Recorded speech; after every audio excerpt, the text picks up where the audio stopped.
everyone. It is Renita from Be Your Own Kind, and it is the day before Thanksgiving. So I just want to wish everybody a happy Thanksgiving beforehand, before I forget to.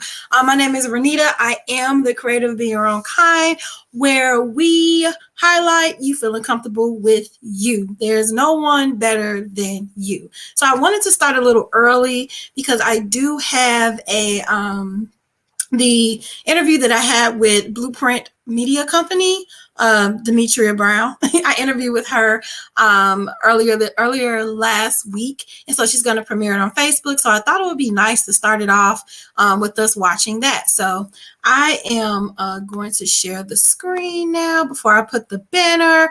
If you're watching the YouTube or Twitch, please be sure to follow or subscribe. And sharing is caring. So please share this video and let me share my screen here. And yep, I'll be small and she is right now, I'm a little late because I was in another podcast interview. But right now, Miss Michi is interviewing Janae McEdwin. Excuse me if I mispronounced it. So let's finish off the rest of this interview. When I first started that, I was definitely like, you still kind of like a one-woman show even now, but I was much more reluctant to have other people help me. And now, when I speak about my tribe, as far as the people, you're included in that too, because it's just like, I'm definitely going to be utilizing some of your services. I have other people that I can turn to when I'm in need, so that I don't have to bear the burden on my own. Like, as your business grows, it gets to a point where you cannot do it all by yourself. It's unrealistic. Exactly. It's unrealistic, and it's not healthy. Right. Because you get burnt out. You literally crash and burn because you've been trying to burn the oil on both ends. And it's like, there's no more energy. There's nothing more you want to do. You know what I mean? It's kind of like your business becomes stagnant. And some people can operate in that zone, but for how long? It's not sustainable at that level. So you have to be able to take a break for yourself. You have to be able to know when you need help. You have to be able to say, like, this business is important, but so am I. You know what I mean? You got to give yourself some time to figure out exactly how you want to proceed. Entrepreneurship is not for the faint of heart. That's for sure, man. In case they didn't hear it, okay? It's not as easy as people say. Oh, I'm working for myself. So she's with Ask Bougie. She is a business consultant. Exactly. That's what I keep telling people. When you start a business, you have to think about the ability to pay yourself. If you can't pay yourself, then you're still working. You want to be able to have a business that will pay you and work and still cover everything you need.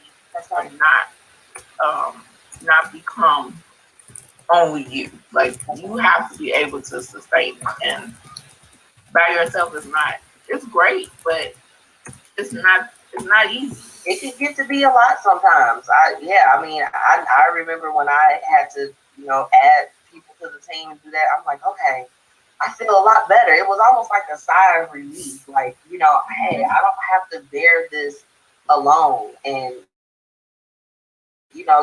it puts you in a place where you're just very thankful, because it's like, trusting somebody with your business. Your business is your baby. It's a lot. It definitely. And that trust factor is huge for me, because a lot of people say, you have access to all of these things. But it's my name. So if something happens, I have to remember my name is still associated with it. Absolutely. So you want to feel that no one can question your authenticity about it. That's because if you're not willing to do the work for someone else, how can someone new come along and trust you to do theirs? Absolutely. No, it definitely is. Entrepreneurship is a work. It's a constant work. It is. And I think that it has to be said, because people will look at it and they think, oh, I'll go ahead and launch this. And then they get into it and see that it's really a lot of work. Like I'll be honest with you, I have to, I shuffle a few things, and it's like Sundays is my day to record, and that's typically everybody's day of rest. But I'm like, you know what? push and you do what you have to do. Right. Right. And that brings me to my next question. How do you personally stay motivated, especially during some of these trying times with the COVID-19 crisis? Honestly, I take some time. I relax. I literally Relaxing. I don't know the last time I did the turn relaxing. the computer off, put the phone down, watch the TV, turn the music on, whatever. Just take a time away from it, because we literally unplug everything. We get so used to being at the fingertips. Like people who have projects I'm working on, they'll text me 6 o'clock in the morning, midnight. Oh no! You could text, don't mean I'm gonna respond. Yeah. So I've learned to take a day. So if you're tuning in now, I am we're doing a watch party for a one-on-one interview with Miss Michi and X Blue Jay Incorporated. Wednesday is my day. Yeah. So Wednesdays, if you have something that's due, it'll be available Tuesday or it'll be available Thursday. Like it will not be available on Wednesday. So and please don't ask. Like right. Don't try to text and say, "Oh, did you get a chance to finish that?" You will not get a response. No, it has to be an emergency. Thursday morning. It'll have to be an emergency, because that ability to step back and focus on something else is needed. Mm-hmm. Sometimes we get so caught up in trying to finish. Because we don't want to say, I didn't accomplish my goal. But time management makes it a lot easier. So if you are able to prioritize days of the week, time, hours of the day, whatever. Like I have a 2-year-old. Normally she's running all through here. Right now she's content. She's sitting down, she's relaxed. So I'm taking advantage of it. Right, she chilling out today. She like, look. Exactly. So people who are juggling jobs, family, and a business, you have to figure out how to prioritize. She right about that. She is right about that. At 2 a.m., set that alarm clock and get up at 2 a.m. Take a nap, get back up, and start all over again. Yeah. No, that's sound advice, Janae. And it's definitely something that could be applied to even if you're not a business owner. It's just like, you still, even in the hustle and bustle of things, you have to take that time out for you to do something. It's just Netflixing and chilling. It could be whatever it is, going to get a scoop of ice cream, whatever kind of, I tell people, I'm like, I'm taking a day off to do all the things that make me smile. That's it, like that's why I'm like, I'm literally getting everything together, because I'm like, with the Thanksgiving holiday coming up, I'm not doing the show. I am relaxing. I'm spending time with family and doing the things that make me happy, because pour into others all the time. We are in, even with my business, my business is to highlight and showcase others. I still have to take those times out for me. So I think that's great advice. Yeah, it's necessary. There's no way you can do it 24/7 and expect to see results. Something will be lacking, because you won't have. You don't have an energy. Like I see people who, they work whenever work comes. You know what I mean? Like they have that set. Like if somebody reach out today and say, "Can you do this tomorrow?" They become available. Why? Schedule that. Don't put yourself through that.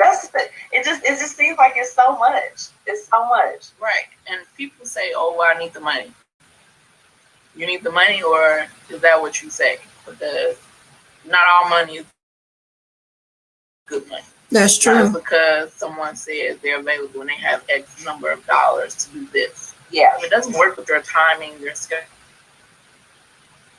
your plans, then it's not necessarily what's best for you.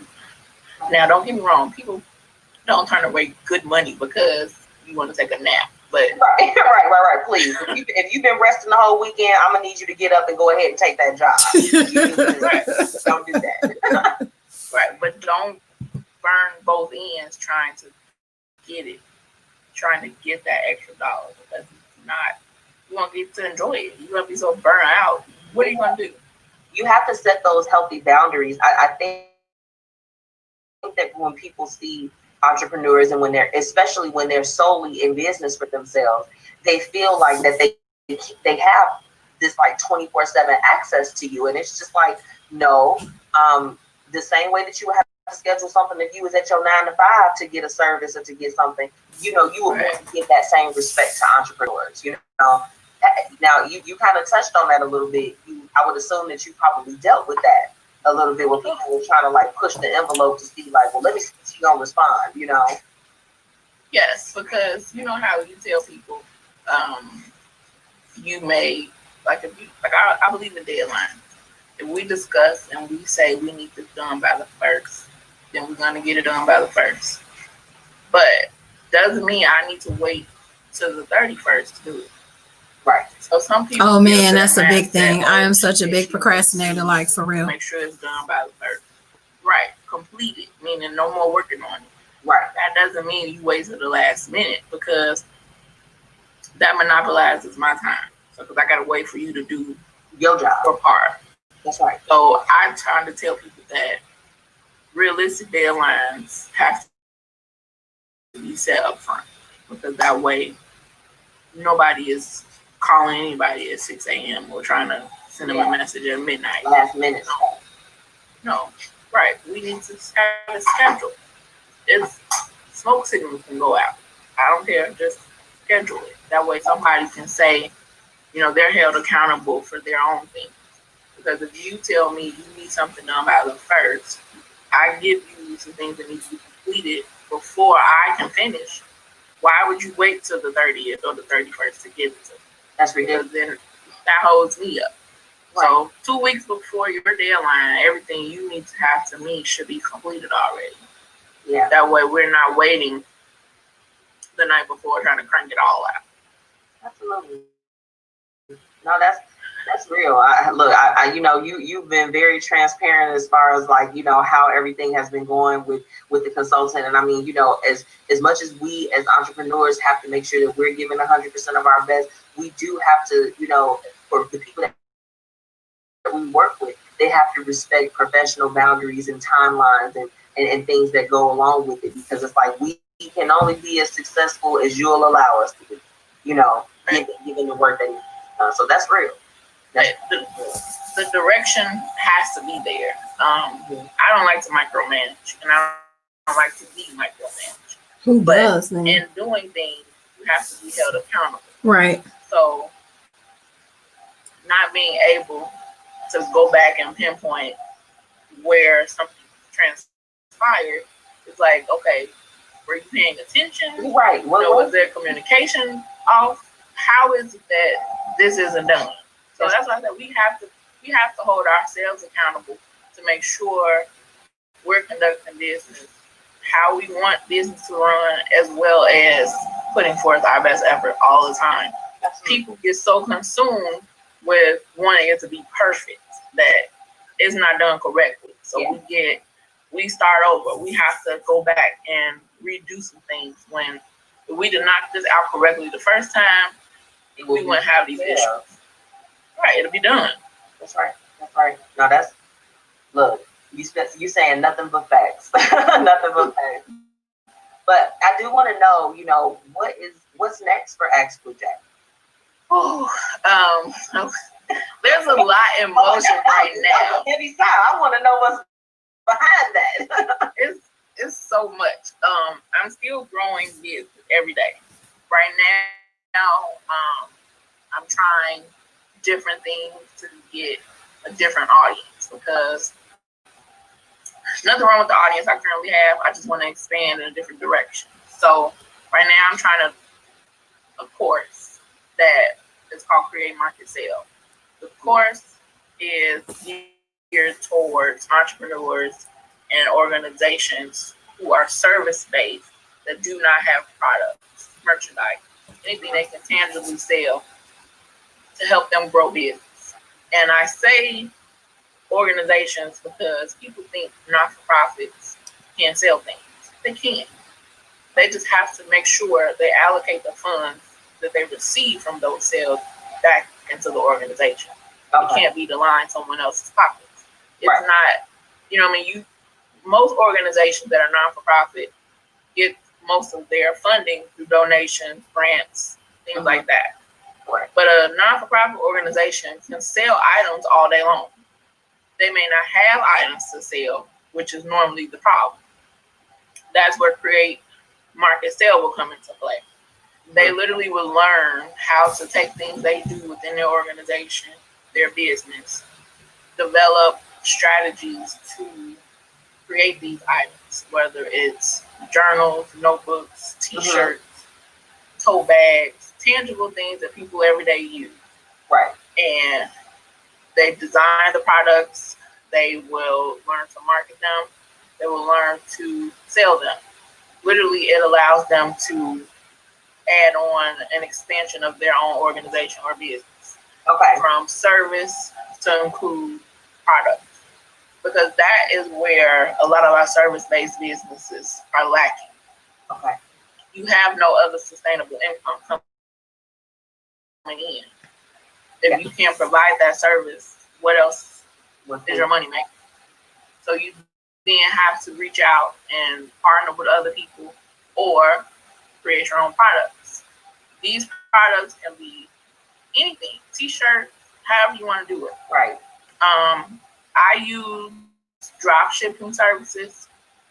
If you have a vendor that's local, use them. If you have a relationship with someone who does printing services, use them. If you need to use online resources, use them. In the course, it shows you how to do the research to figure out what works best for you. Like right now, drop shipping is taking a hit because shipping costs are increasing. Yeah. Postage is increasing.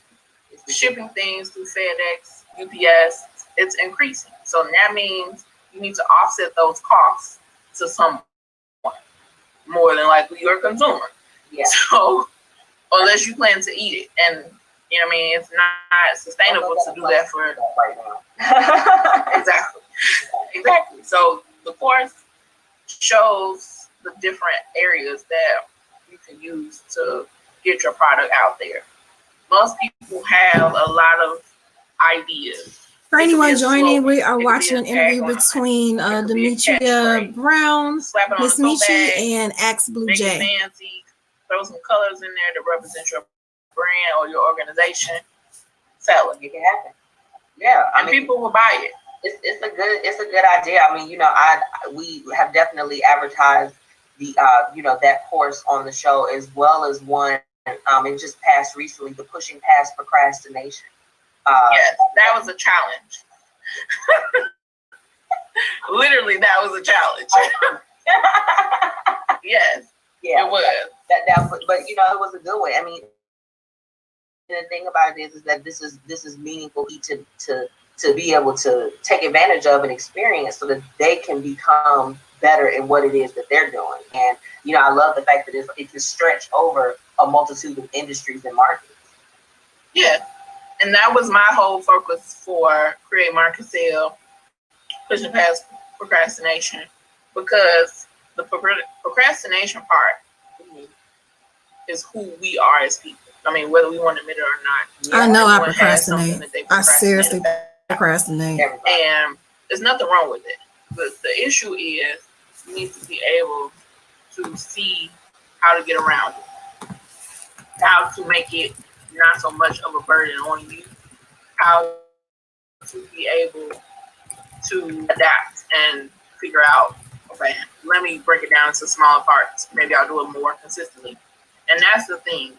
I believe strong-heartedly that being consistent in anything eventually is going to work for you, because you put in the work in the beginning, and it's going to go all the way to where you want it to be, as long as you continue to push towards that effort.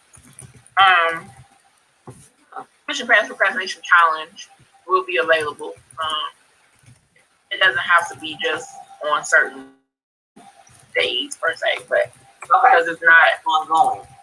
It's ongoing. It's available. The challenge is made for 4 weeks. I'm sending that invite out to a few people that I know. They are just big procrastinators. I'm gonna be like, hey, it's for 4 weeks at a time. So whichever 4 weeks that a person chooses, it's available. Okay. The course is technically a 30-day course, but it's do it yourself at your own pace. So some people speed through giving the procrastinators. But that's because somebody might want to do certain parts. Because part of the design aspect is to use content you already have. Okay. Why reinvent the wheel if you got content? Use that same content towards your next theme. So the merchandise that you create can be based off of content you already have. So that's right. Why not use it? What else got? Holiday. It's Black Friday stuff. Yes. What's going on with give us the deal? Black Friday sale right now is the Black Excellence Intentionally collection. That collection includes totes, t-shirts, hoodies, cups, mugs, notebooks. It includes all of it. So right now it's 20% off anyone who uses the code THANKS20. THANKS 20. Okay. That's good through November 30th. There'll be a special one on Black Friday itself, and I'm not gonna tell that just yet. You don't have to let them know. The thing is, you anyway. Okay. Absolutely. They can get those updates. Yep, they can join the Ask Blue Jay community on Facebook. There's a group now. So that group gets insight on extra little things. Okay. Right now there's also a raffle for the collection. So if you purchase any item in the collection, you're entered into the raffle. Okay. You have to also follow Ask Blue Jay on Facebook and Instagram and hashtag the post Ask Blue Jay and refresh your brand. Refresh Your Brand is a promotion for Black Friday also. Okay. With Refresh Your Brand, it includes a brand identity guide, which kind of takes what we were talking about earlier. Take your logo, develop some brand colors, develop some textures, some fonts, some type of templates that you can use for social media, and it will include a banner or header for a website. And also, let's see, banner, website, whatever, templates, brand guide. Oh, and a logo update if you need it. Okay. That's called Refresh Your Brand. That's a promotion going on right now for Black Friday also. Okay. Yeah, I mean, no, you got it going on, Janae. Like I said, I'm just, excited to be working with you and just, working with your brand. I think that you, just really do a great job. I mean, I love how you market yourself. I'm like, thank you.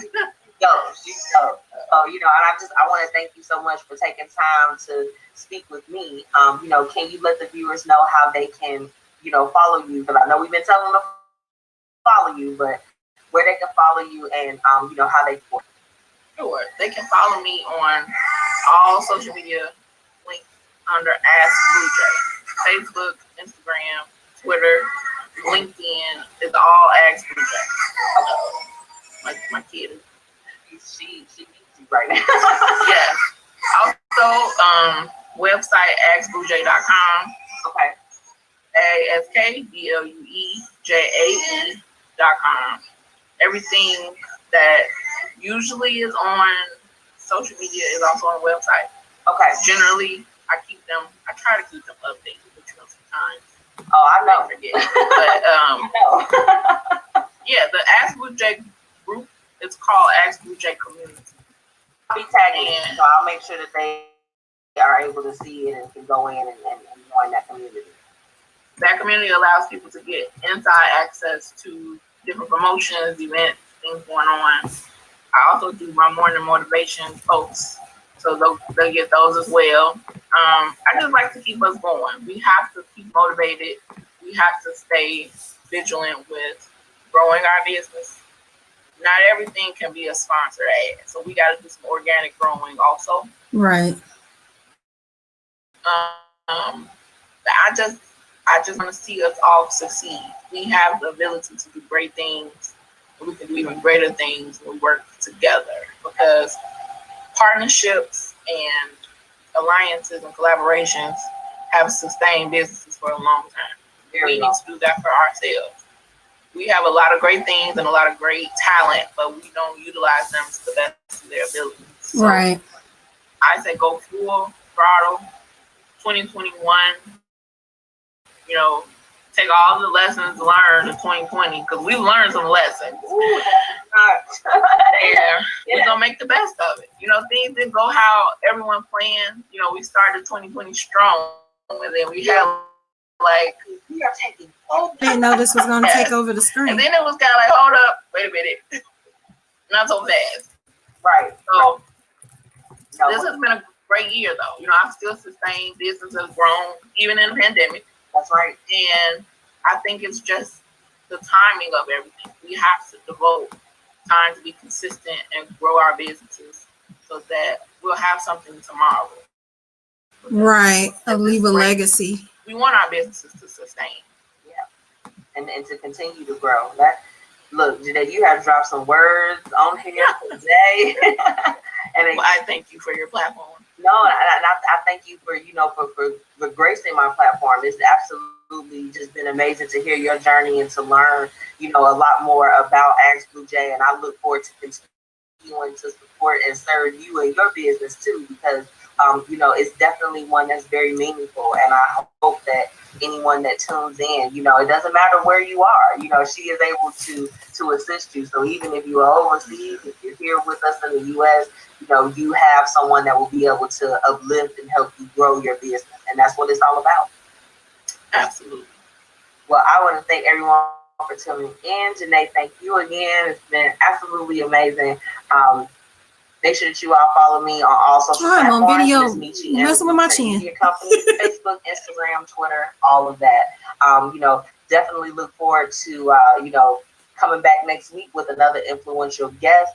Please make sure that you stay safe during this holiday and enjoy yourself. Make sure that you take advantage of the courses that are being offered by Ask Blue Jay. And I'll see you all next time. Bye. Have a good one. Bye.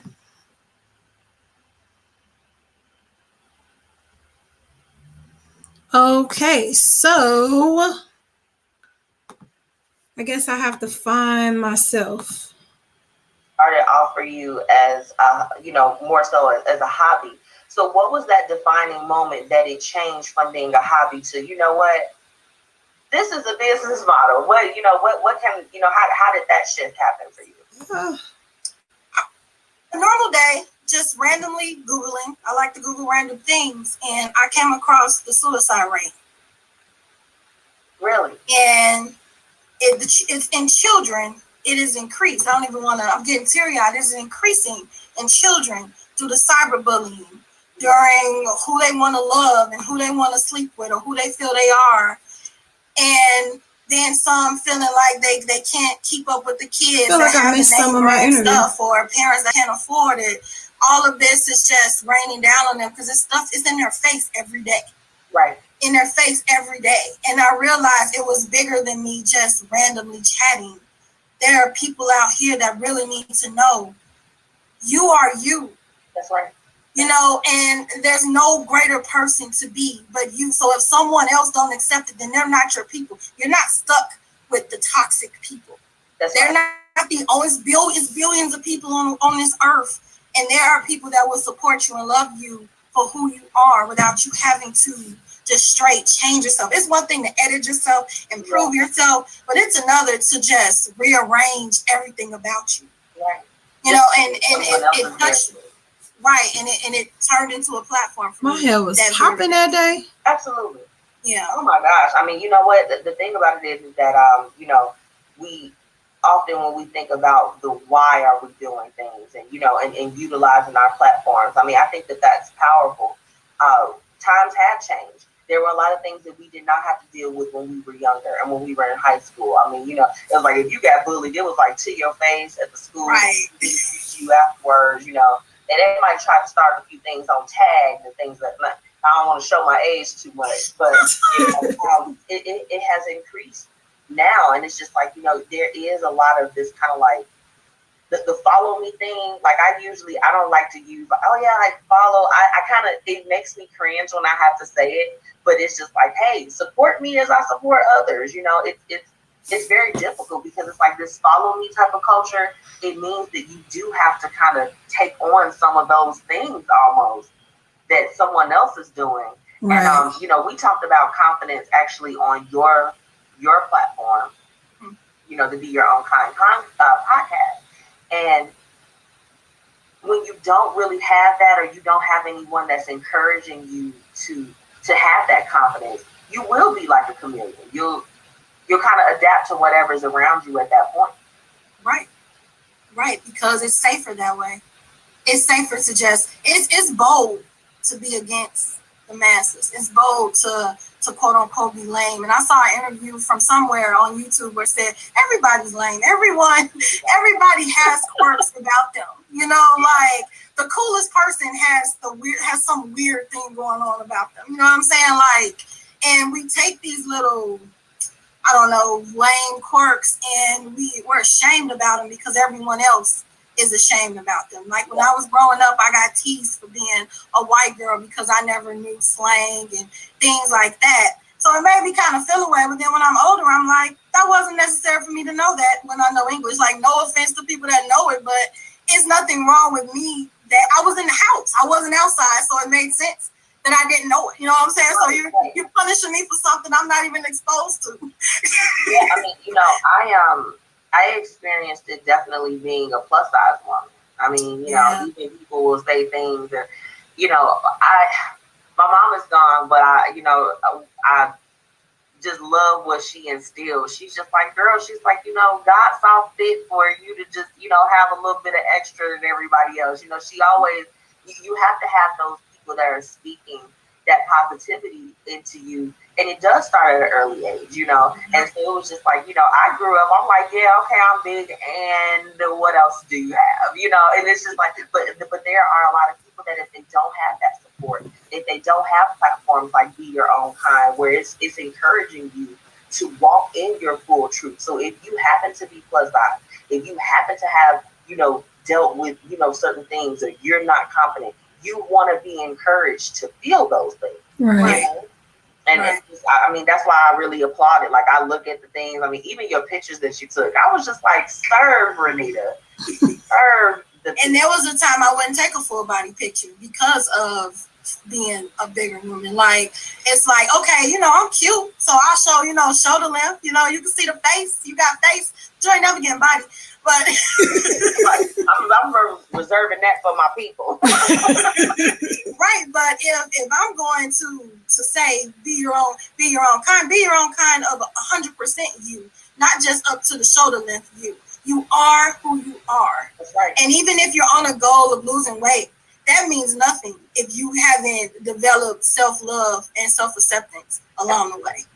You can make your goal weight, but if your mind is still, something's wrong with me, I'm not beautiful, you can't even enjoy the success of that. It's you have to love yourself where you're at in order to be patient for yourself when you're going through the process. Absolutely. Yeah. See, and she was acting like she wasn't gonna be able to drop some nuggets. I was super nervous. One question that I did want to ask you, just because as we're still like getting to know each other, was the Be Your Own Kind blog the first thing to launch, or was it the podcast? It was the blog because I was more comfortable with writing. I'm not going to say that because that's not a good. I'm thinking words of power, right?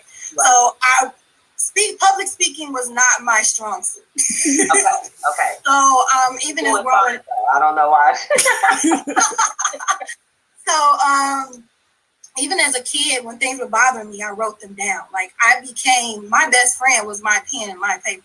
Millions of journals, still have millions of journals. It was always better to articulate on paper versus speaking. Okay. You know? So later on, someone said, nobody want to read all that. So, who said that?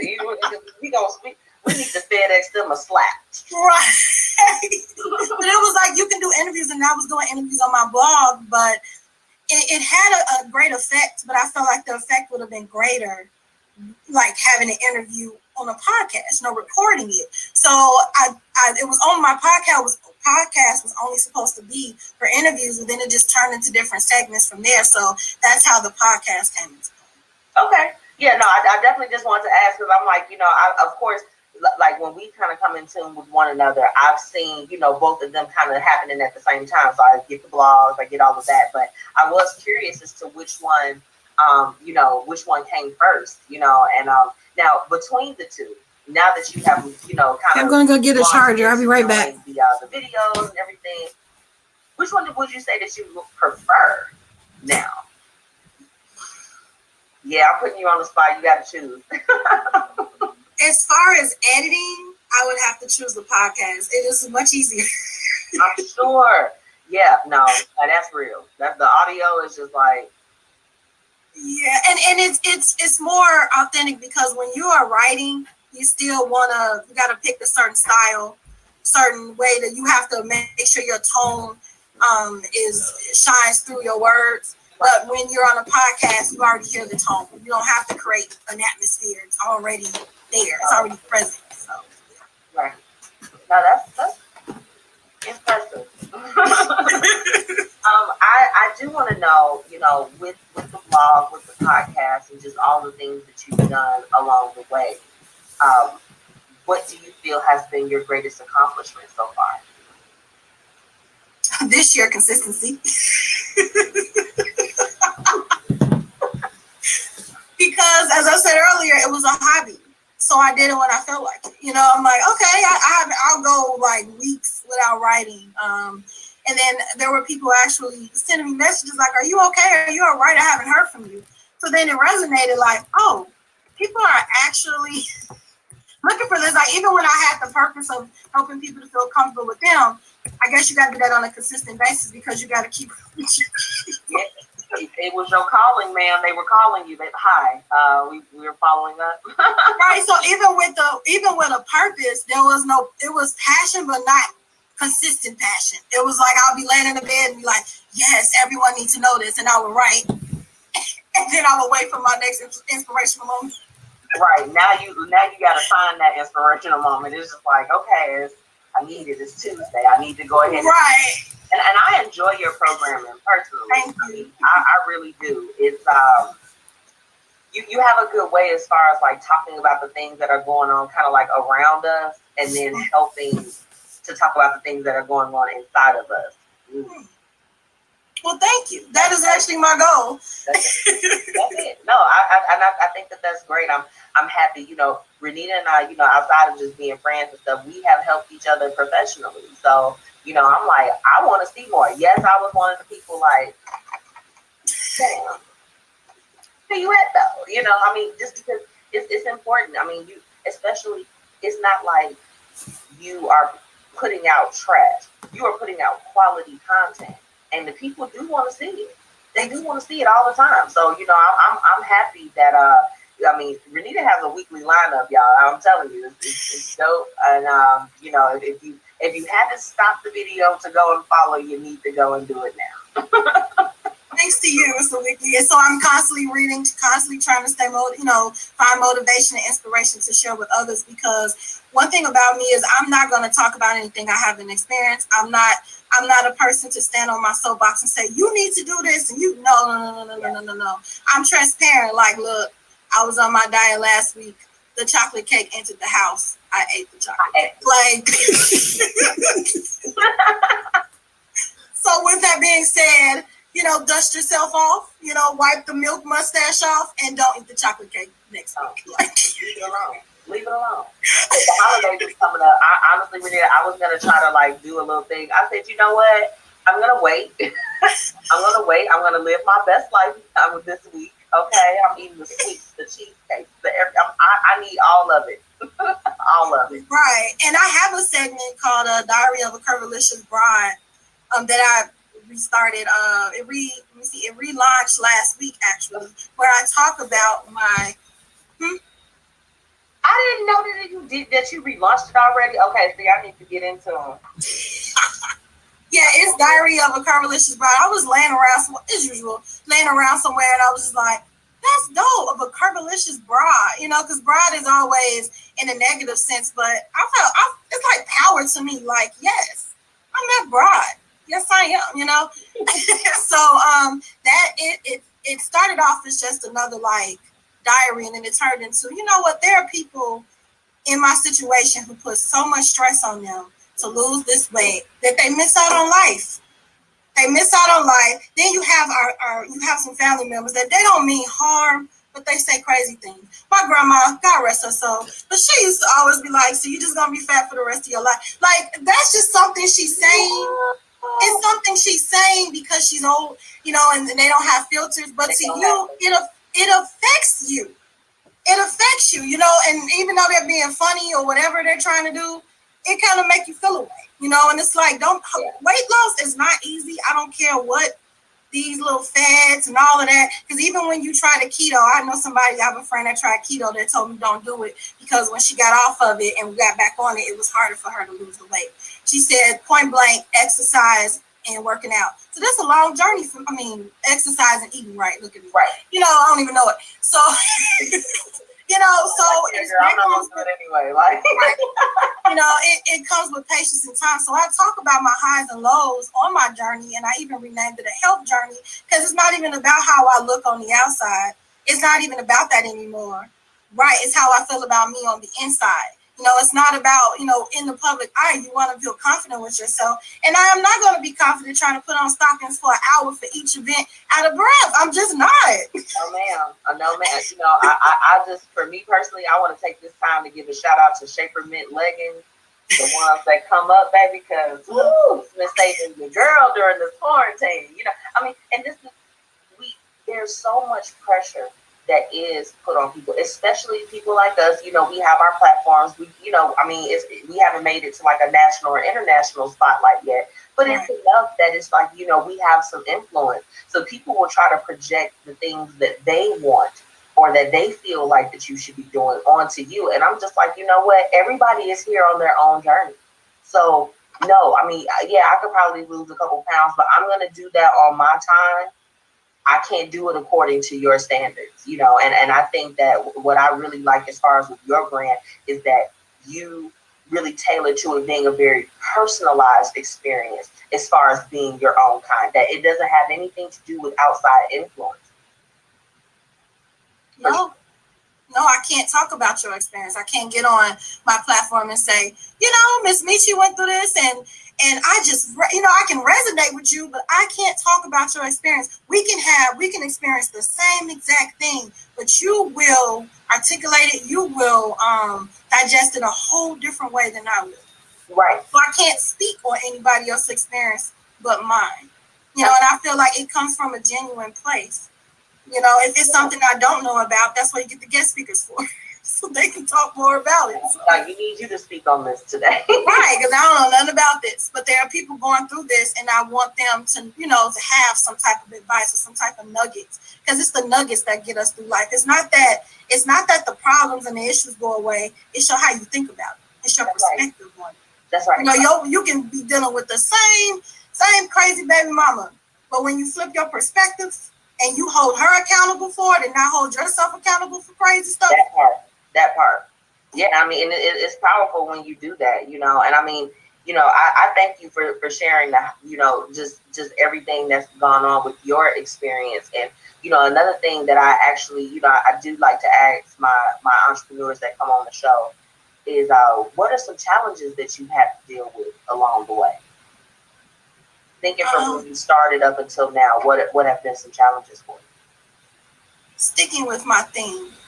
Because when you're looking at, I'm looking at Pinterest, I'm looking at all this is how you get your blog to grow. Because when I reached the point of wanting it to grow, I realized work was involved, like consistent work was involved. So it's like, okay, you're researching, and all these tidbits are great, but some of that stuff kind of shifts you from your main idea.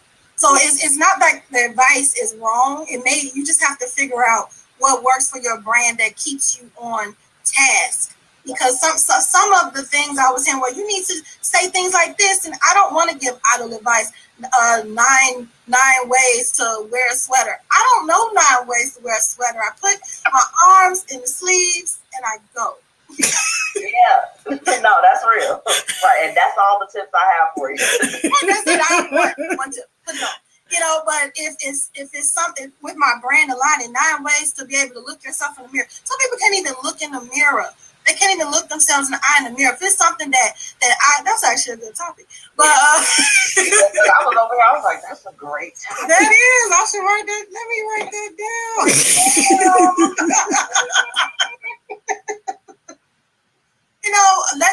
I can use the countdown, but let it be something that actually fit my theme. So I've learned how to fit my theme because I was trying some of that different stuff and it just didn't feel me. It just didn't feel like me. So I can't talk about being you and I'm doing stuff outside of myself. Because it's a different thing. It's like, so as entrepreneurs, we do have to be able to kind of flow with the times and do things, right. But keeping things in brand alignment, it can be a little bit of a struggle sometimes. I mean, I spoke with you on the Be Your Own Kind podcast about, just the different pivots that I've had to take as far as just even within my own, career and my own journey as far as being an entrepreneur. And, it's, some things worked and some things didn't. It's like you got to try it out to know if it works with your brand or not. So I think that's absolutely a challenge for sure. Yeah, and that's how that whole, like, I like current events. I love the celebrity gossip. That's my thing. So it's like if I'm watching that stuff all day, why not take nuggets from that? And that's how I started one of those segments on my podcast. I'll say where I'll play a video of something that's current. And then I'll talk about nuggets. Like as far as I don't know if you got to remember it. The Red Table Talk with Will and Jada. Talking about bad wedding life, whatever. Like everybody was so focused on that debauchery. They missed that she admitted she was codependent. And so. I picked that out too. I was like, wow. Right. So I honed in on that because people overlook being codependent because we're so independent, we're so this. Right, but if I'm in a good mood and Johnny walks in and he says something to me and I switch my whole mood to come down to him to make sure to not make him feel bad for me being in a good mood, I am now attaching my emotions to him, which is a form of codependency. People don't look at codependency like that. Not at all. I'll never say no because I want you to like me. That's the sense of codependency. Right. Or you hurt me and it's my fault. It's not your fault. It's my fault that you keep hurting me. That's a form of codependency. So yeah. I thought I took that opportunity to talk about codependency off that because everybody else was honing on entanglement and they just totally missed that codependency comment she made. Yeah. No, I mean, and that was definitely a fresh perspective because it's it was a lot of things that was missed as far as that's concerned. I mean, just even, one thing that I pulled from it is like, being married. Marriages go through stuff. They do. It was like they were very transparent. It's like, now, girl, that's a whole nother topic. Yeah, that is a whole nother one. You're saying on Renita right now. What I do want to know is that, naturally you've been writing for a long time. You've been doing the podcast. Can you say that there's a theme that you feel like continues to like just kind of come up as far as with when your creative juices are flowing that you either talked about or just something that you always keep in the back of your mind? It's bigger than me. And I did that because that's what keeps me consistent. If it's just about me, I do it when I feel like it. If it's bigger than me, I have to do it even when I don't. That's a word. Look, no more. it. That's it. Got a little deep there. So, along with that, and it's funny because Renita actually asked me this question on her podcast, but this is one of my staple questions that I like to ask my guests as well. How do you stay motivated in business? Prayer. Prayer motivates me because it keeps me focused. When I'm praying, it's reminding me what I want to accomplish because we're having a conversation with God about things that we want to happen. And yes, he will help you with it. The word is with. He's not going to do it for you. You have to put some work in it. So I'm constantly reminded of my goals when I'm talking with God, when I'm having those conversations with God. Then I write to God at times because I told you earlier, it's better for me to articulate myself through pen and paper. And sometimes when I'm writing him, that's when it all comes out, and it's like, okay, I feel great. It seems like God motivates me through, I can do nothing without him. I can't, and it's once again, it's bigger than me. It's bigger than my emotions. So God helped me to deal with my emotions so that I can serve your purpose. I can fulfill your purpose because it's bigger than me. So prayer and God is like my biggest motivator. And my husband. I don't want to just my husband is he's motivator on earth. Right. Okay, I'm sorry, on earth. My husband and I have to say my sister. They're always, my husband I'll tell him one little thing. He'll make sure I have it, make sure I'm comfortable, make sure I have everything that I need. My sister, she's on it. If it's not you telling me wait, where you at, it's her like, hey, where you at, So, just having people around me like you guys that genuinely support me and genuinely want me to win. Not saying no one doesn't want me to, but it's a difference when you feel it. You don't have to tell. You don't never have to tell me that. They're invested in your growth and, right. and seeing you take things to the next level because they want to see that from you. It just becomes a part of the thing of let me check and see what they got going on. Because I want to see them go to the next level. And I think that's powerful. Prayer is definitely it. I don't think that we talk about it enough, I hate that sometimes it's taboo, even just like within media and different things to speak on your religious beliefs. Like, Renita, all I can tell you is that I know that the Lord has gotten me through a lot of things. And I think, hey, we can take a moment and have a praise break. He's gotten me through some things. There has been some times, we're going into a season, that my mom is gone and, I lost my grandmother last year. It was a very, very tough time, and I thank you for being there for me. Having God see me through those things and then also aligning me with people like you, like my other friends that's just like, hey, girl, how you doing? And keep going. It will help you out tremendously, no matter what you have going on, So it's just like, we and thank God for our spouses. Yes, I'm so grateful. Very much so.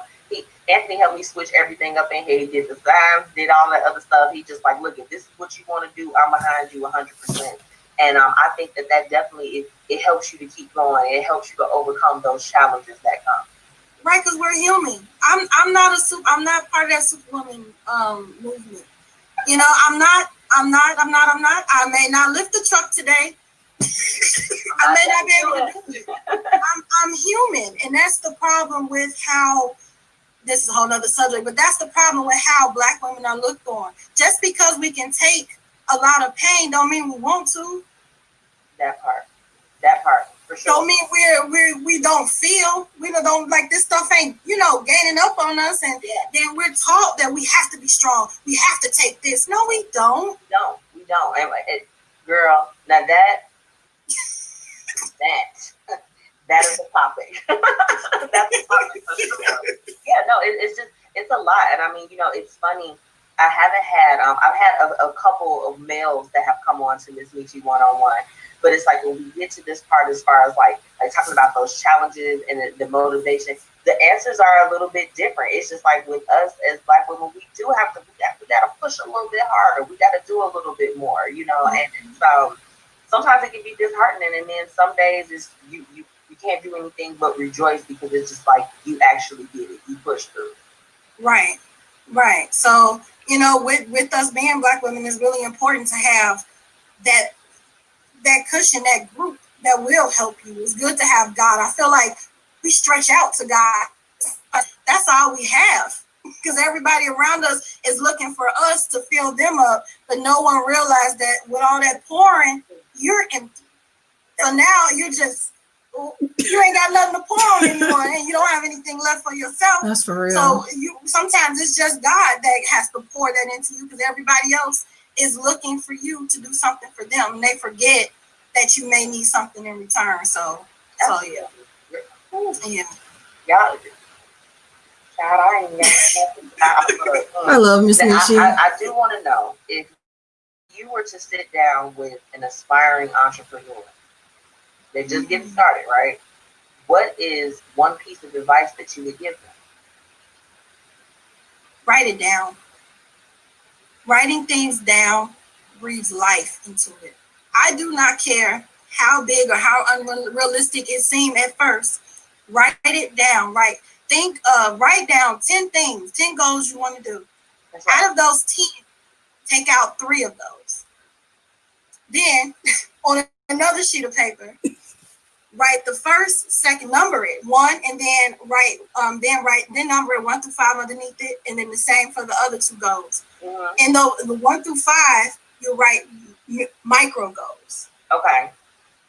So and go towards that. And if you need to make it more micro, on another page, write down the micro goals and then number underneath the micro goals. If you got to make mini megasecond goals, whatever it takes, just keep condensing it so that it looks attainable. Because sometimes we're looking at that big thing, like, hey, I want to own an airplane, and it's just impossible. I don't even have money. You know what I'm saying? Right.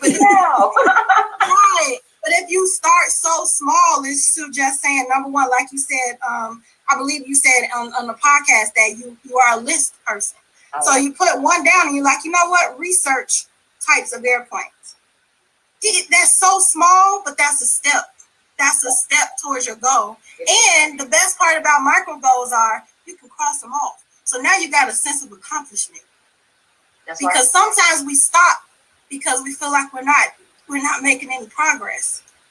So make it so small where it looks like you're making progress, because that's the motivating factor. That's where the confidence comes in. So that's what I'm saying. No, I honestly think that's a great piece of advice. I mean, and definitely with the micro goals, because I know for me, like, see, I actually can take that tip, because I'll be like, yeah, 1 through 5, I'm gonna get it all done, and I'm looking at it, and I'm like, ooh, I've only done 2 of these, you know. But when you break it up like that, you can, you do feel more of a sense of relief almost, that it's like, okay, I'm doing something towards this goal, you know. So yeah, that's great advice, girl. Hopefully that wasn't confusing, but yeah, just it wasn't. No, it shouldn't be. Right. It shouldn't be. Yeah. I want to know what's next for you. What can we look forward to with the Be Your Own Kind brand? Well, I've started freelancing. I've launched my freelancing portion of Be Your Own Kind. Anyone, thank you. Anyone that needs help with their business or help with their podcasting or editing. Sometimes you can edit, but you don't have the time. And that's what I'm here for, to do things you do not have time for. So there's no limit to that. So you can always email me at info@beyourownkind.com. Also, in the near future, I'm going to have I want to have an event in Chicago, Illinois, because that is where I am from. I don't live there, but that's where I'm from. And I want to have like a little spa party, because with all of this COVID and like I can't wait for the spa party. I want to open it up with a relaxation party where you get your nails, your feet, massages, something like that. So it'll be like a self-care party. So I'm looking forward to that. I'm also working on my book about self-care, and working on a workbook that covers forgiveness, because I feel like we can't get past you can't get through anger without letting it go. Like, you can pretend like you let it go, but you gotta let that stuff go, you know, in order to move forward. So those are the projects that I'm currently working on. I'm excited for you, Renita. That's absolutely amazing. I mean, you know, it's been really, really nice to kind of work with you behind the scenes. And I mean, you know, and I will let them know. So Renita actually created the opening commercial that you see on Live, and I was so excited about it. I was like, yes, you know, she you know, helped with those things, and we'll definitely have some things coming up, but it's just been really, really nice to see the expansion in your business and to see, just the growth as far as your blog and your podcast and just how you're doing things and interacting with the public. Like, I'll tell you all the time, what you're doing is adding much needed value to others. And, for that, I know that whatever it is that you put your mind to, you are going to truly be blessed. And I just, we have to continue to pour into each other. So I'm thankful, that you came on my platform today. Let everybody know how they can find you. I know you told them how they can do inquiries, but how can they follow you and keep up? I'm on Instagram mainly, and that is BE_your own kind, like the traditional spelling. Also, you can find me on Twitter at Be Your Own Kind 24. So that's where you can find me. Yay! Well, I just want to thank you so much again, Renita. It's been my absolute pleasure. Thank you everyone for tuning in. You all know me. It's your girl, Miss Michi. You can follow me on all social platforms at Miss Michi. I know you. Also, make sure that you're following the Blueprint Media Company on Facebook and the BP Media Co. on Instagram and Twitter, okay? As always, we'll be back next week with another influential guest. Thank you so much, Renita, and see you all next time. Bye. Oh my God, I loved it. Wow, that was a great interview. I had so much fun with that interview. I did. So thanks for watching it with me. And even though the people on Facebook cannot see me, thank you for tuning in for those that watched the interview. It was love. Yay. I don't even know what to say after that. Like, I'm super excited about that interview. And I'm trying to figure out why my computer won't let Facebook go. But yeah, so we've been on here for a while, but this is normally the Be Your Own Kind Wednesday, my 2 cents, where we just talk about trending topics and I just give my opinion about it. I like surfing the net, so I'm like, let me get the best out of my get money. What am I trying to say? Get my money's worth with my StreamYard subscription. So we're going to get into some of the topics when I can figure out how to get out of Facebook. Okay, there we go. Okay. Oh, wow. So how's everybody been doing? It's Wednesday. Happy Thanksgiving for those that are just tuning in. I just want to wish you a happy Thanksgiving to you and your family. I know that it's going to be a little untraditional this year, but I'm still hoping that we can make the best out of it, whether it be virtual or whether it be, in person. So just be careful and have fun. Thank you, Pooh. Thanks for watching the interview with me. I really do appreciate that. And you watched the other interview with me as well. So we just want to thank Miss Michi for giving me an opportunity. So I'm thanking somebody for watching on Facebook, and then I'm going to get off of Facebook because it's going to distract me because we have a show to get into.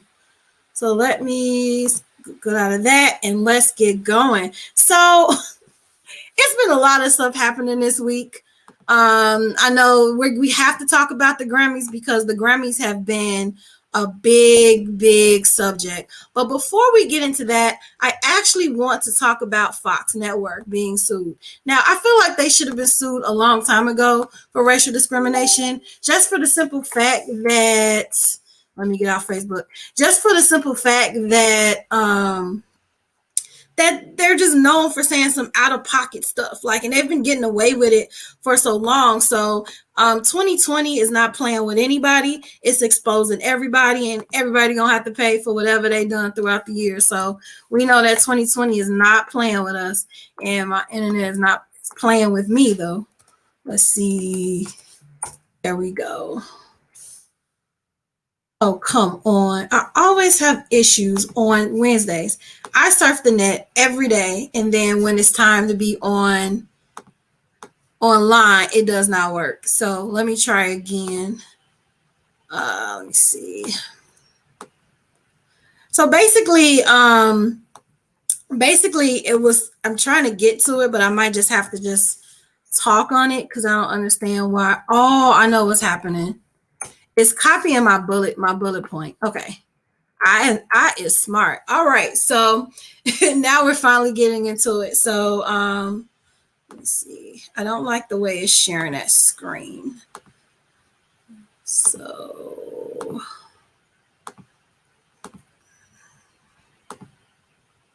Forget it. Okay, we're here.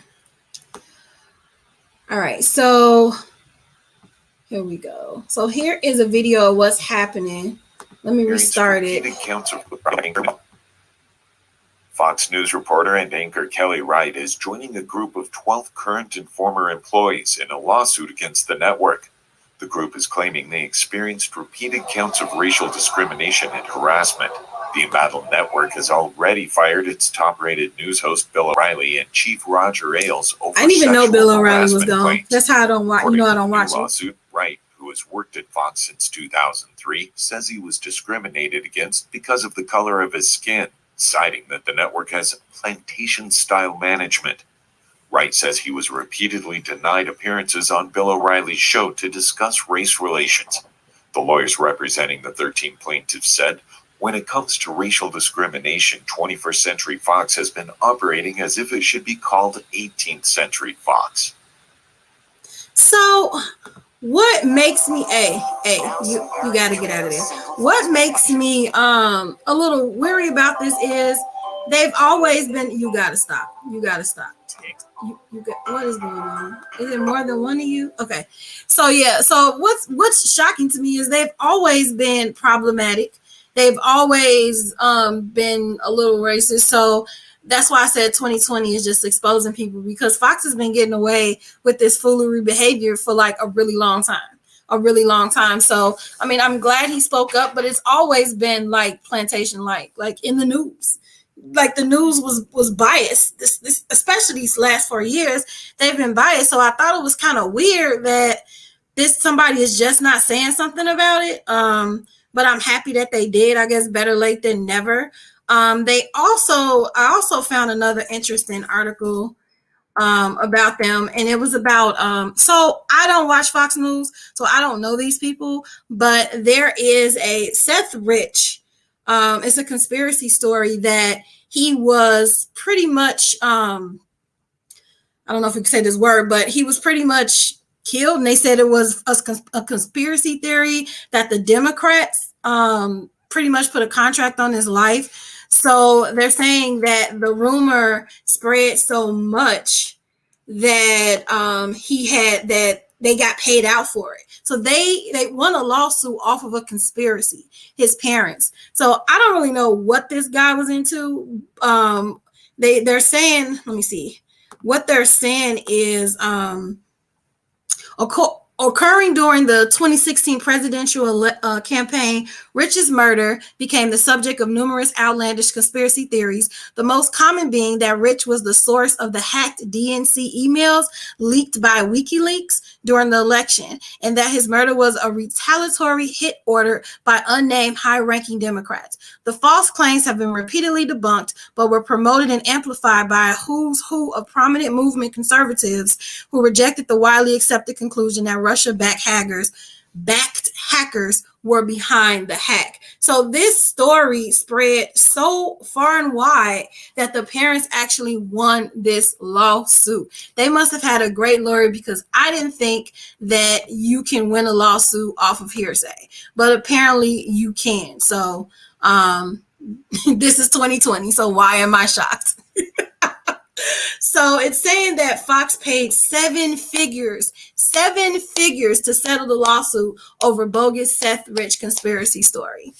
So that's what I'm saying. Like, a rumor without regards awarded a family 7 figures, and kudos to them. I mean, with all this weird stuff going on, and we're learning about like the background of things, and especially in Hollywood and things like that, I don't really know what's real or fake anymore. I don't. So if the conspiracy theories are starting to be believed, then I think everybody should get a lawyer, especially companies out here doing crazy stuff, and protect themselves, because all it takes is for one person to win a lawsuit, and that's it. It's going to be a flood of other lawsuits. Like, you know how that works. So what they're saying is the fake news, and we don't know how fake it is. We don't know how deep in whatever he was in, how deep he was. But yeah, so I'm trying to see, I'm being nosy to see how much they actually won. But when they're saying 7 figures, I don't think we'll ever know that number. Just know they got paid. So it's a long article. So if you want to read it, I found this on Yahoo News. And of course, I will put all the links to everything I go over in the description box at the end. So if you want to go back and really view the story, go ahead. I just was kind of just like, it's about time that Fox News paid for some of that crazy stuff that they say. You know, they're blatantly like biased. Like, I don't know how they got away with it, to be honest. So on to other news. Obama has a book out, and so he sat with the Breakfast Club on Wednesday, which was today. Isn't it today? I don't know what today. You know, something about three-day weeks that kind of throw you off. I'm gonna be so thrown off when Monday finally comes, but I will appreciate the fact that I have a 3-day weekend. So he was on the Breakfast Club, and it went viral, of course, because it's Obama. And I was looking up trending topics on Twitter, and it was #Hispanics. So I had to like see like what was it actually about. And so this is what our former President Obama had to say about the Hispanics voting for Trump this year. Undocumented workers in cages. They think that's less important. Yeah, we're going to start from the beginning. People were surprised about a lot of Hispanic folks who voted for Trump. But there's a lot of evangelical Hispanics who, you know, the fact that Trump says racist things about Mexicans or puts detainees, undocumented workers in cages, they think that's less important than the fact that, you know, he supports their views on, you know, gay marriage or abortion. People were surprised about a lot of Hispanic folks who voted for Trump, but there's a lot of evangelical. Okay, I think we heard that twice. So, stores at Target. I am going to give someone with that book because I know that they would enjoy to read. So, you know, it's on Audible, it's in Amazon, everywhere. It's an Obama book. So, you know, it's sold everywhere. I don't even think it needs promotion because it's the Obama book. So I found it interesting that he said that because I did read an article or saw a video, who knows, that a lot of the Hispanic community did vote for Trump. It was a video. So what the host was saying is that some parts of the Hispanic community don't view themselves as minority, you know, so they'll side with Republicans, and not that all Republicans are white, but they would side with the more extremist type of, I don't know what I'm going to say. Let me see if I can find it.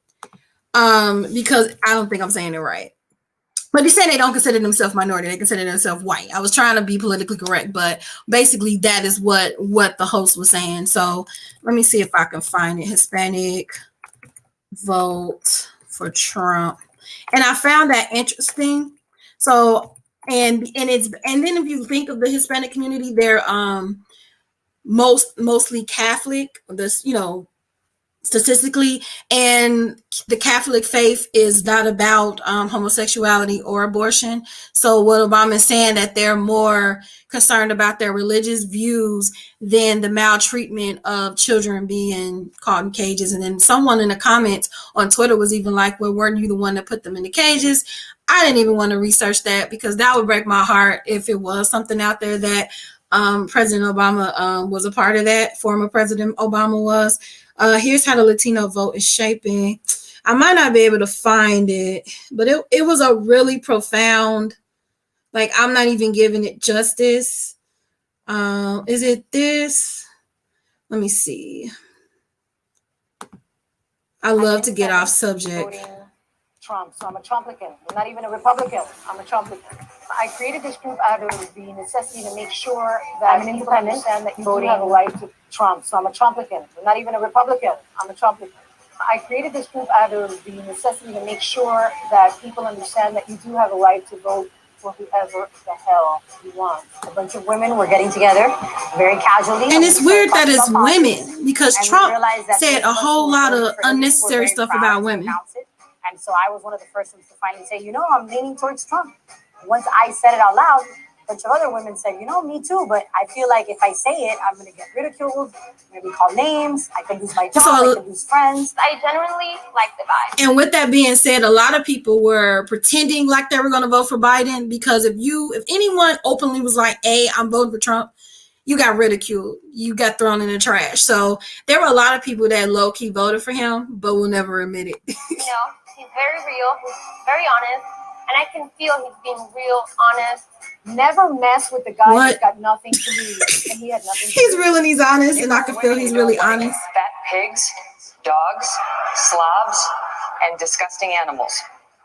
Your Twitter account. Only Rosie O'Donnell. And why is that cool? Trump has made a lot of controversial remarks about women that have gotten him a lot of negative attention. Why would he not be pro-woman? His daughter runs the company. His wife, he's got a beautiful family. But not only that, he hasn't made any comments about women that... Okay, I can't. So apparently there are some individuals in the Hispanic community who backed him up. They felt he was honest, according to this video. This is just off one video, and they felt that he could be trusted, even though he has made known derogatory comments towards women. So to each his own. Like the first lady said, you can vote for whoever you in this video. You can. The first lady in this video said you can vote for whoever you want.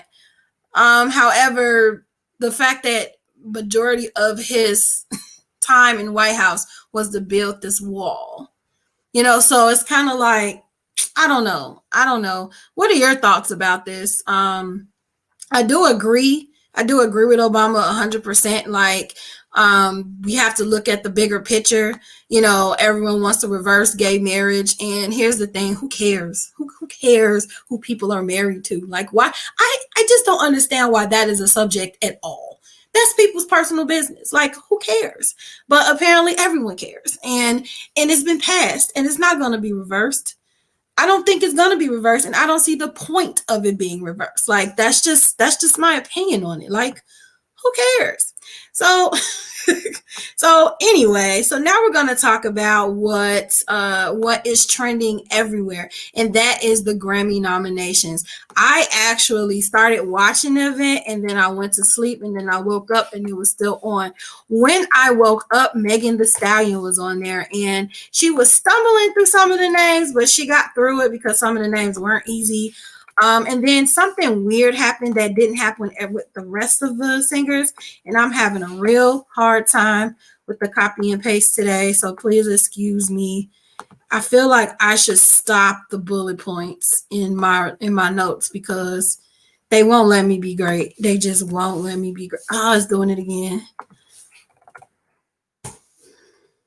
There we go. Haha. Gotcha. So she's looking all surprised and stuff, but I feel like she already knew about the nomination because that didn't really look like it was genuine excitement. But after she I got some. Exactly. Be married to who you want to be married to. It's not my business who you're married to. I do not understand why this is a subject in every election. First of all, gay marriage has been passed. So why are we still talking about it? Like, I don't understand why that is still a subject. Somebody, please. There's so many things that are wrong that needs to be looked at, and we're still focused on the same stuff. It's been passed. It's over. It's done with. Capiche? So, and then Kristen says, I don't think they can reverse that because so many people are trying to get married to the right. And what are you going to do if they reverse it? So what are they going to do? Like, erase all the gay marriages that are already on paper? Like, what are they going to do? Is it like a forced divorce? Like, what are you going to do? And I feel like if this is I feel like it's a underlining money tax thing, maybe. I don't know, but I don't understand why it's still a subject. This is so 2000s. Like, it's 2020. Let's move on. It's been 20, 2000, 2010. It's 2020. Why is this still a subject? Now, when student loans become a main topic, then I'm in it. I'm for it. But to keep going back and forth with abortion, which has been passed everywhere for years, you know what I'm saying? And here's the whole thing. If they do reverse abortions, then you're still going to have people going to quack doctors and potentially like putting their lives in danger or their reproductive parts in danger. So why not have someone that's safe to do it? Like, let's just take the judgment out. No matter what a person decides, it's her body. But if she does choose to do that, she should be able to do it safely, where she would live through it. And if she does decide to have a child again, that she can do it. She can have a child. So I don't know. I'm over the subjects. Like, it's there. So why do we keep talking about it? So anyway, back to Megan Thee Stallion. This is what happened when she found out that she was nominated. I think she was nominated like 3 times. You feeling good? Me? Oh my God! What? But also, you have to keep watching because we're about to announce our general field categories. So you may be in play there. You never know. Stay tuned. Wishing you the best of luck, and we really hope to see you on the Grammy stage January 31st. And thanks again so much for doing this. Thank y'all for having me. All right. Congrats. Thank you. Bye, y'all. So yeah, that was her excitement for learning that she was nominated for the Grammys, which is good. I don't know if they did that because she kind of stumbled a little bit on the Grammy nomination part. Let me see if I can find it, because I watched it. Oh my God, it was so long. And they just said a lot of names. It made me realize that I need to listen to different music because I didn't know half of them people. I don't really listen to current music anymore. So I mean, I'm all about Ariana Grande, so that's pretty much where I'll be at. But let me see if I can find the actual show. That's okay. So basically, when she got nominated, a lot of people were against it. They were like, hey, I don't think she deserves it, blah, blah, blah, blah, blah. Here's the thing. This girl worked hard. Who knows the back end of anything? And who cares? Once again, who cares? She worked hard. She was nominated, and just because you have a lot of nominations doesn't mean you're going to win. But I do hope and pray that she does win. I mean, why not? I want everyone to win, So I don't know. I mean, I heard her album, and I guess it's doing fine. I've had that Body song in my head for a really long time, and she's known for that first song, Who Shot You? So everybody was saying how she was going against Tory with that. So blah, blah, blah, blah, blah. So she's one of the people that were nominated, and I wanted to know what everyone's thoughts were on the Grammy. So the best way to do that on Twitter is look it up. So BTS, of course, they're nominated because they're awesome and everyone loves them. Beyonce was nominated 9 times because she's Beyonce. I think Jay-Z was even nominated because he wrote her verse in Savage, which you can kind of tell. And Beyonce bodied it. She bodied it. So Nicki Minaj reposted Drake's message about the Grammys and defends The Weeknd. I don't know if you know, but The Weeknd he feels robbed. He felt like, I will get into it, but I don't know exactly why he was mad, but he was mad. And here's Drake. He wrote a whole song on Twitter. And Drake says, I think we should stop allowing ourselves to be shocked every year by the disconnect between impactful music and these awards, and just accept that what once was the highest form of recognition may no longer matter to the artists that exist now and the ones that come after. It's like a relative you keep expecting to fix up, but they just can't change their ways. The other day, I said The Weeknd was a lock for either album or song of the year, along with countless others, reasonable assumptions, and it just never goes that way. This is a great time for somebody to start something new that we can build up over time and pass on to the generations to come. And Drake never really cared about Grammy, because I feel like I don't even think Drake has a Grammy, and that's ridiculous, and neither does Nicki Minaj, and I think that's crazy. And while we on that subject, I don't even think Lil Wayne has a Grammy, and that is insane. That whole group should have like a wall, like a shelf and a wall full of Grammys. Like, they're dope, they're dynamic, and their numbers, show that, so clearly this is a buy. Like, I think the Grammy process, they maybe need to just change the Grammy process in a way, go in the background and see what's going on with it. They fired a lady who was over, that was in the Grammy, section or whatever, or the board, and they fired her because she was finding inconsistencies and she was finding, you know, unfair treatment, and of course they got rid of her very quickly. So much for that. So Nicki Minaj started this whole conversation anyway, because she said that she's wondering why people are shocked by this, just like what Drake said, because they definitely should have a Grammy. The fact that Justin Bieber got nominated with Yummy and The Weeknd didn't with Blinding Lights, I don't even think I've heard either one of those songs. The Weeknd, I listened to like his older stuff. I can't even tell you anything about his newer stuff. Maybe, you know, if I get bored, I'll play it later just to hear it. I'm trying to figure out if he got into a fight, because he looks a little scary. But The Weeknd says collaboratively planning a performance for weeks to not being invited. In my opinion, 0 nominations, you're not invited. So he's feeling away for not being nominated. And we all know that The Weeknd is very talented, very, very, very talented. We already know that he says the Grammys. This was my favorite post. I of course I follow Bruno Mars. I think Bruno Mars is everything. And Bruno Mars says, if you don't release music, you can't lose any Grammys. Bruno, it's 2020. We ain't doing nothing. I hope you are in front of the studio. Quit playing with me. Isn't it time for a Bruno Mars song to just make us feel good? He knows how to make that feel good music. I miss him a lot. So basically, congratulations to Chloe and Halle. I don't know if you've ever heard this album, Ungodly Hour, but it is dope, dope, dope, dope. And Ariana Grande wasn't nominated. What type of stuff? Like, it's weird. Like, all these people that's busting their butt. Taylor Swift, I don't know what she has to say. It's probably something about Kanye. Let's see. And then Trevor Noah is going to be the host. And let me see. Meg Thee Stallion on how she and Beyonce reacted to the Savage remix.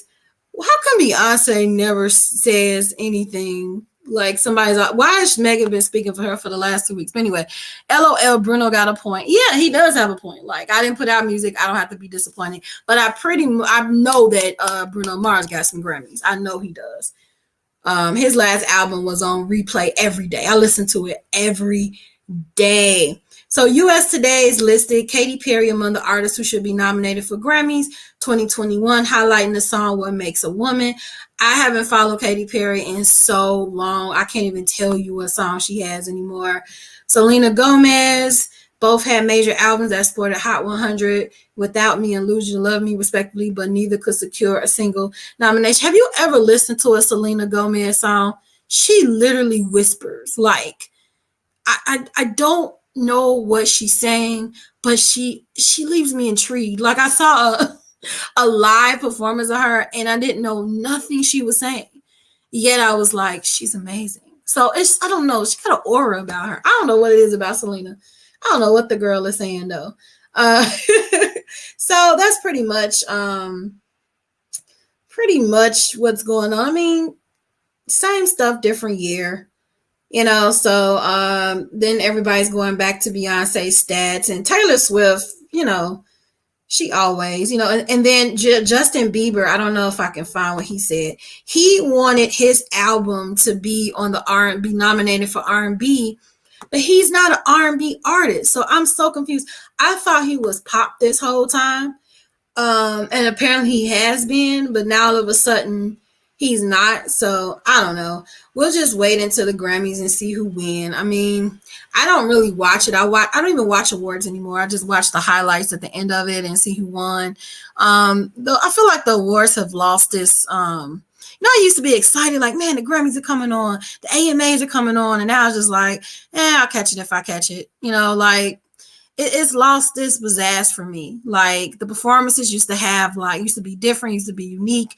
People were not lip singing as much. You know, every once in a while you have the people that work hard and they don't lip sync and they sing their words. And I understand if you're dancing a lot, you're going to be out of breath. So in order to, you know, not sound winded when you're dancing, it makes sense to lip sync, but not at all the time. But I'm not a performer, so I don't know. And then they're saying that the film star Whitney Houston, Kevin Costner, and Gary Kemp, among others, went on to gross $410 million at the global box office. As the soundtrack is the best selling in history. Yeah, Whitney was the voice. Whitney was it. She was. Let me not get into that. I'll get all sad. So yeah, so that's the news about the Grammys. Nothing interesting, just a lot of people being upset. So what do you think about it? I mean, I don't think any of it. I don't think an award should define you. Yes, it helps with the validation, but if you're talented and you work hard, it speaks for itself. People follow real. So and these people have really heavy followings. Everyone loves Drake. Everyone loves Nicki Minaj, who loves Nicki Minaj because they give her a hard time. But you love who you love. Now, Doja got nominated, which was not on here. And I'm super excited because I'm so pro Doja Cat. I definitely am. So the next thing we're going to talk about is Dave Chappelle. If you have Netflix, which I don't understand why anyone wouldn't at this time, the Dave Chappelle was on there for a brief amount of time. If you go back on Netflix, you will notice that the Dave Chappelle show is no longer available. He said, get that out of here. They're not paying him for it. So he said, take that off. So that is why. And we know Dave Chappelle is never going to bite his tongue, hold his tongue. He's going to say how he feel, point blank, period. So Netflix added the Chappelle Show to its U.S. library at the beginning of November, which I was excited about. But just 2 weeks later, the show has been removed at the request of its creator, Dave Chappelle. The 47-year-old comedian revealed the news during a recent stand-up show posted on Instagram on Tuesday, in which he said Viacom CBS, which owns the rights to the show, was licensing it for streaming without informing him. So they thought they're gonna put it on Netflix, stream it, and he doesn't get paid for it at all. None of the writers, none of the actors. What type of world do you live in where where you're just solely gonna get paid, but you're not gonna compensate the people who actually wrote it and aired it, like did the work essentially? So I don't know, 2020. Dave, yeah, take my show down. Nope. You think, nope, you tried it. So Dave Chappelle was like, So he says, I found out that these people were streaming my work and they never had to ask me or they never have to tell me. He said, perfectly legal because I signed the contract. But is that right? I didn't think so either. Chappelle said he was furious when he found out that Netflix, which produced several of his most recent stand-up specials, was streaming the show. I guess they didn't want to pay him anymore. How could they not know? He said. So you know what I did? I called them and I told them, this makes me feel bad. And you want to know what they did? They agreed that they would take it off their platform just so I could feel better. Right, because nobody want to ruffle feather with Dave Chappelle, especially Netflix, because I am pretty sure that he is getting them views with his specials. So I know they don't want to mess up any type of relationship with Dave Chappelle. So that is what I call best business practice. So yeah, Chappelle also said Viacom CBS refused to pay him after he abruptly quit the Chappelle Show in 2006, and he urged fans not to watch the show until the pay dispute had been settled. That'd be killing me. They just use you for your talent and they don't want to compensate you for it. I'm begging you, if you ever liked me, if you ever think there was anything worthwhile about me, please don't watch that show. He said, I'm not asking you to boycott any network. Boycott me. Boycott Chappelle Show. Do not watch it unless they pay me. The sketch show is available to stream as well as purchase on several Viacom CBS. I actually own the actual DVDs. I think I still have them. I have to look, but I feel like I still have them. So hopefully I do. I don't blame him. Y'all can't put my show up and now pay me or even consult me about putting it on Netflix. Right. What kind of world is that? What kind of way? And then you just get all the profit. So it's still up on Viacom CBS. So I'm assuming he's still not getting paid for it. But here's the thing. Netflix has probably a larger population than Viacom CBS. So yeah. So also they're taking The Office off at the end of December, and I'm super sad about that. So I was so sad about it. I put it on my social media page because what am I supposed to watch now? Like, what am I supposed to watch? I guess something else. So on the last Wednesday 2 Cent show, we talked about briefly about Bow Wow scamming people. Okay, here's a public service announcement. You have to make sure, number one, that when you are reaching out to celebrities, that you're actually talking to the celebrities. I've learned, especially from my sister, that you have no idea who you're talking to on the other side. Even if it's a blue check, you don't know if the celebrity is handling their account.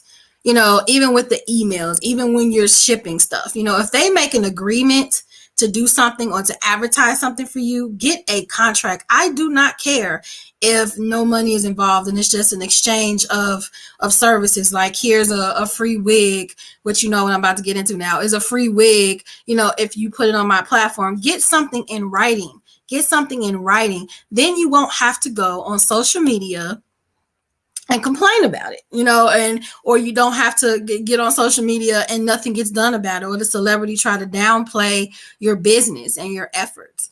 So I say that to say, just be more careful and don't just give your money away. You know, just don't just send your product. Make sure you're talking to who you need to talk to. Make sure they're signing a contract, because then you can take legal action against them.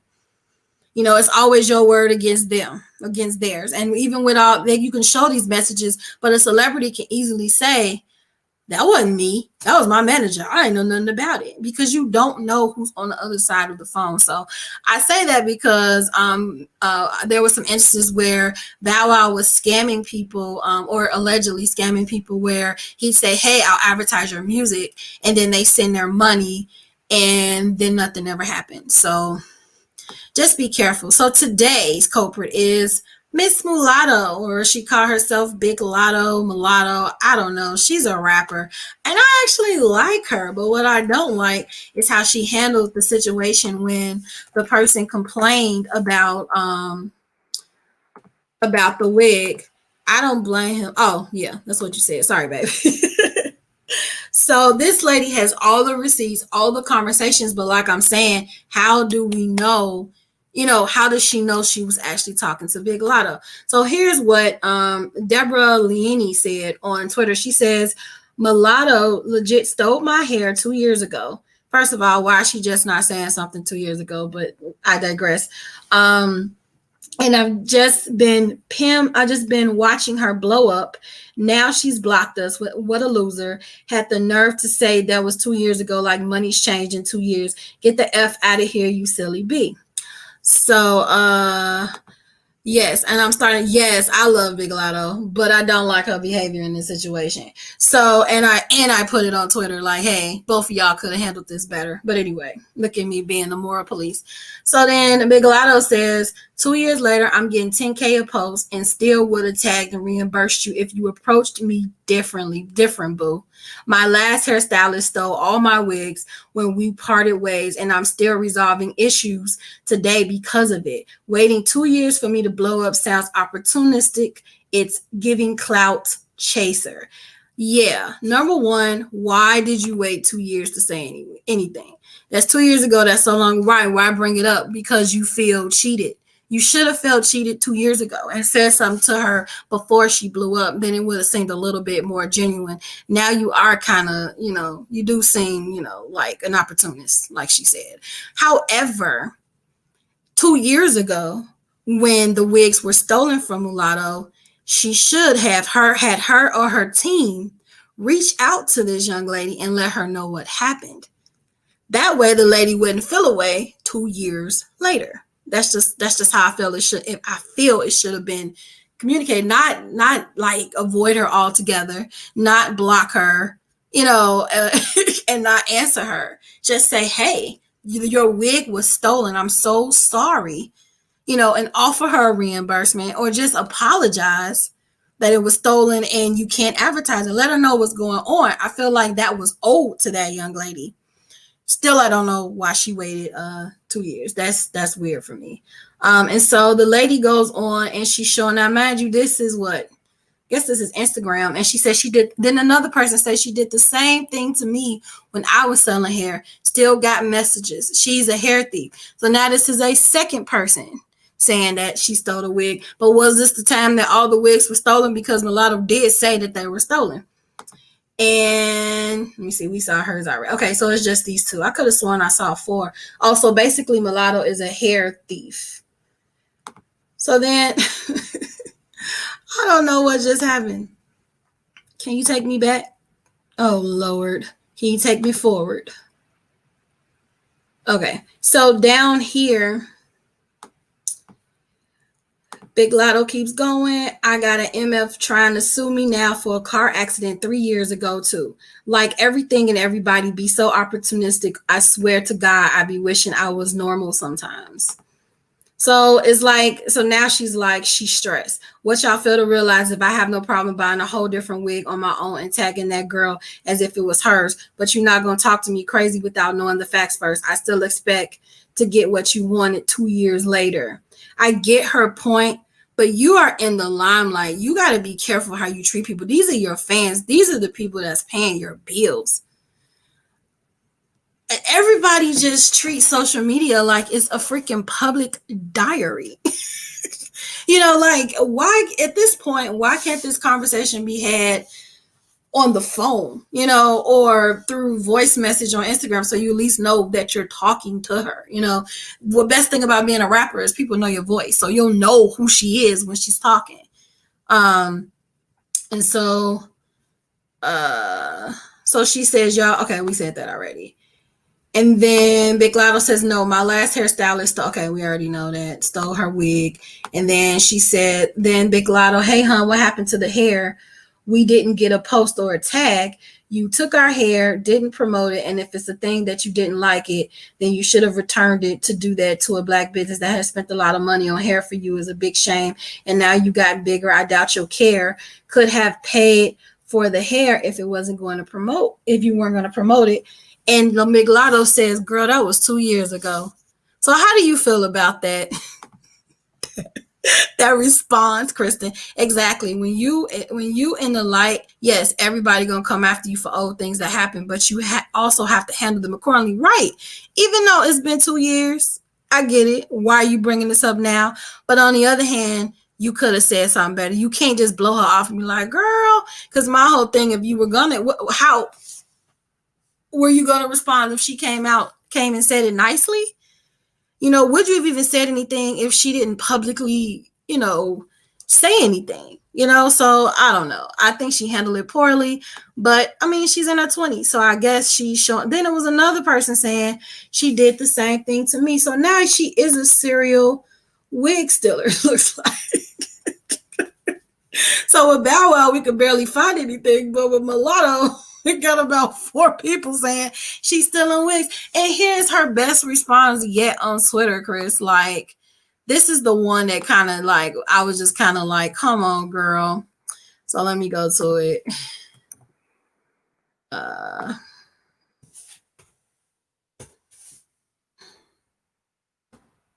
Look at what she said, snatching wigs. So she makes a whole tweet saying snatching wigs, and then she wears a wig. Like, I don't even care. I don't get that baby hair looks like little snakes crawling from her scalp. But yeah. So that was her big response. She's snatching wigs. Like, I feel like she made the situation 10 times worse with her response, and then she keeps antagonizing these people who she stole their wigs from. So I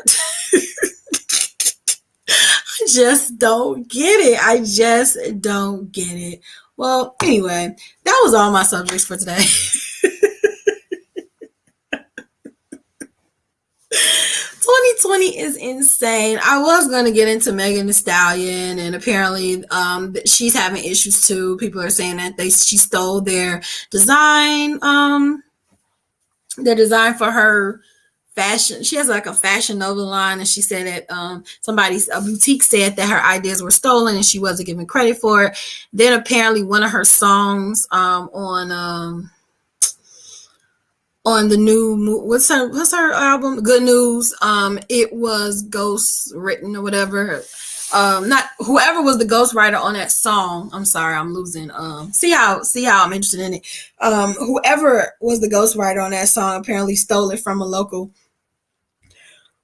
a local or smaller rapper. So just so much going on. Celebrities aboard and people aboard, and they here for it. Welcome to 2020. So anyway, I want to wish everybody a happy Thanksgiving. Thank you for tuning in with me. I know it has been like an hour and 45 minutes. So I thank you for watching my interview with me. And I thank you for just, going through the web with me. And until next Wednesday, don't forget to be your own kind. Don't forget to take care of yourself and enjoy your family. Until next time, bye.